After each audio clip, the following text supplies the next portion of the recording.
আমাদের গন্তব্যস্থান হচ্ছে ঢাকা থেকে একদম বান্দরবানে।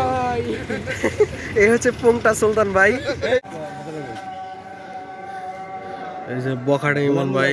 আঙ্গুল ঠিক আছে তো? হ্যাঁ ভাই, আঙ্গুল ঠিক আছে ভাই, আঙ্গুল ঠিক। ইম্পর্টেন্ট কাজ কি মানুষের হাগামতো থাকতে পারে? এই তুমি ভিডিও করতেছো? হ্যাঁ ভাই। Hello brother from another mother, চলে আসলাম ব্র্যান্ড নিউ ভিডিও নিয়ে। আমাদের যাত্রা শুরু হচ্ছে হ্যালিক্সের অফিস থেকে। সাথে ইমন ভাই স্পন্সর করতেছে। সুলতান ভাই এখনো তার নিজের ব্যাগ গোছাতে ব্যস্ত। সুলতান ভাই লুকসটা করা, তবে সে বেশি পুংটানি করতে গিয়ে ধরা খাইছে। তার হুডি হচ্ছে আজকে ধুয়ে দিয়েছে। বান্দরবান ট্রিপে আমরা মোট 5 জন যাচ্ছি, এর মধ্যে আমরা 4 জন রেডি, কিন্তু ইমন ভাই এখনো আমাদের মাঝে এসে পৌঁছায়নি। ইম্পর্টেন্ট কাজ কি মানুষের হাগামতো থাকতে পারে? এই তুমি ভিডিও করতেছো? হ্যাঁ ভাই, এই ভিডিও ক্যান্সেল করো, এটা ভিডিও কাট। আর ডাক্তার বলছে বাথরুমে 2-3 মিনিটের বেশি লাগলে আপনি সুস্থ মানুষ না। খানিক পরে ইমন ভাই আমাদের মাঝে চলে আসে। মোটামুটি সবাই রেডি, এখন আমরা কলাবাগানের উদ্দেশ্যে রওনা দিব। আমাদের বাস হচ্ছে মেনলি ওখানে দাঁড়াবে, আমরা ওখান থেকে আমাদের ট্রান্সপোর্টে উঠবো আর কি। অবশেষে আমরা কলাবাগানে এসে পৌঁছেছি। আমরা সবার লাস্টে ছিলাম। ব্লগিং হয়ে গেছে নাকি? হ্যাঁ ভাই, এই ভাই আমি কোথায় এখানে বসছি তাহলে আপাতত না, এটা তো আমাদের নিয়ে যাবে তাই না?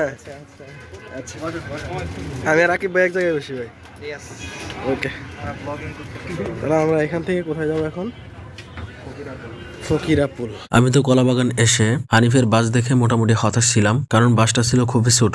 আমি তো ভাবতেছিলাম যে এই বাস আমাদেরকে বান্দরবান কিভাবে নিয়ে যাবে। পরবর্তীতে বুঝতে পারলাম এটি হচ্ছে হানিফের মিনি বাসগুলোর মধ্যে একটি, যে বাস দিয়ে শহরের বিভিন্ন পয়েন্ট থেকে যাত্রীদেরকে সংগ্রহ করে নিয়ে বাস টার্মিনালে চলে যায়। তো আমাদের মেইন বাসটি রয়েছে ফকিরাপুলে। তো ফকিরাপুল থেকে আমাদের হচ্ছে মেইন যাত্রা শুরু হবে। চলে আসলাম ফকিরাপুল। এই হচ্ছে আমাদের বাস, হানিফের নন এসি একটা বাস। বাসটি মোটামুটি অনেক বড়, সিটগুলোর মাঝে ভালো স্পেস আছে, রাতে আরামসে ঘুমিয়ে যাওয়া যাবে, কোনো ক্লান্তি আসবে না।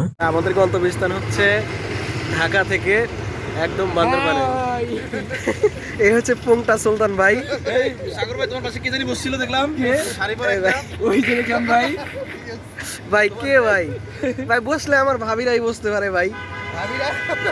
তো ঢাকা থেকে বান্দরবানের ভাড়া হচ্ছে পার পার্সন 800 টাকা করে। আরো বিভিন্ন পরিবহনে বিভিন্ন রকমের ভাড়ার রেট থাকতে পারে। তা আপনারা যারা বান্দরবান যাবেন এবং পরিবহন কস্ট আরো কমের মধ্যে যেতে যাচ্ছেন, তারা হচ্ছে আরো বিভিন্ন যে পরিবহনগুলো আছে সেগুলোতে খোঁজ খবর নিয়ে তারপরে আপনারা টিকিট কনফার্ম করতে পারেন। অবশেষে আমাদের বাস ছেড়ে দিল। তো যাত্রাপথে মাঝখানে একটি মাত্র বিরতি দিবে, সেটি হচ্ছে কুমিল্লাতে। আমরা চলে আসলাম কুমিল্লাতে, এখানে 20 মিনিটের যাত্রা বিরতি চলবে। আমরা এখন হোটেল নূরজাহানে। বাস আমাদের মাঝপথে যাত্রা বিরতি দিছে, আমরা এখন হোটেল নূরজাহানে আছি। এর মধ্যে আমরা রাতের হালকা খাবার খেয়ে নিব। এখানে সবচেয়ে বড় হোটেল হচ্ছে নূরজাহান হোটেল। বিরতি পথে সব যাত্রীরাই এখানেই খাবার দাবার করে। চলে এসেছে আমাদের খাবার, দেখা হচ্ছে খাবার দাবারের পরে। তো আমাদের খাবার দাবার শেষ, এখন কুমিল্লা থেকে আবার শুরু হয় আমাদের বাস জার্নি। মাঝখানে আমরা আর কোনো যাত্রা বিরতি পাবো না। কুমিল্লা পার হওয়ার পর থেকেই রাস্তার মধ্যে মোটামুটি ঘন কুয়াশাই ছিল, তবে ড্রাইভার মামার দক্ষতার কারণে আমাদের খুব একটা বেগ পেতে হয়নি। একটার পর একটা বাসকে পিছনে ফেলে আগুন গতিতে আমাদের ড্রাইভার মামা সামনের দিকে এগিয়ে যেতে থাকে। অবশেষে আমরা চলে আসি চট্টগ্রাম। চট্টগ্রাম থেকে পাহাড়তলি হয়ে শাহ আমানত সেতু পার হয়ে বান্দরবন প্রবেশের মুখেই আমাদের বাসটি থামিয়ে দেয়, কারণ এখানে একটি সেনাবাহিনীর চেকপোস্ট রয়েছে।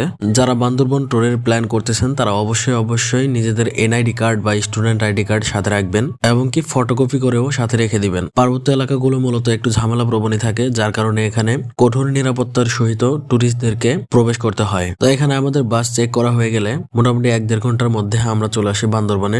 বাসটি আমাদেরকে এনে নামিয়ে দেয় বান্দরবান প্রেস ক্লাবের সামনে। সেখান থেকে হাঁটতে হাঁটতে আমরা চলে আসি বান্দরবান 0 পয়েন্টে। এটি হচ্ছে বান্দরবান 0 পয়েন্ট। এইমাত্র বান্দরবান এসে পৌঁছালাম, আর এখন বাজে ভোর 5:11, প্রায় সকাল হয়ে গেছে। এখানে সবাই ঢাকা থেকে চলে আসছে। আসার পরে ভোরের দিকে এখানে আমাদের সবাইকে নামাই দিছে। সবাই যার যার মতো হচ্ছে গোল করে দাঁড়ায় আছে। বান্দরবান 0 পয়েন্ট বাস টার্মিনাল দেখে 0 পয়েন্টের দিকে আসছি। এখানে সবাই মোটামুটি ওয়েট করতেছে সকাল হওয়ার জন্য। যারা বান্দরবানে আগে থেকেই হোটেল বুক করে রেখে এসেছে তারা তাদের হোটেলে চলে যায়, এবং যারা আমাদের মতো বান্দরবানে কোনো হোটেল বুক করেনি তারা রাস্তাতেই অপেক্ষা করতেছিল বোর হওয়ার জন্য।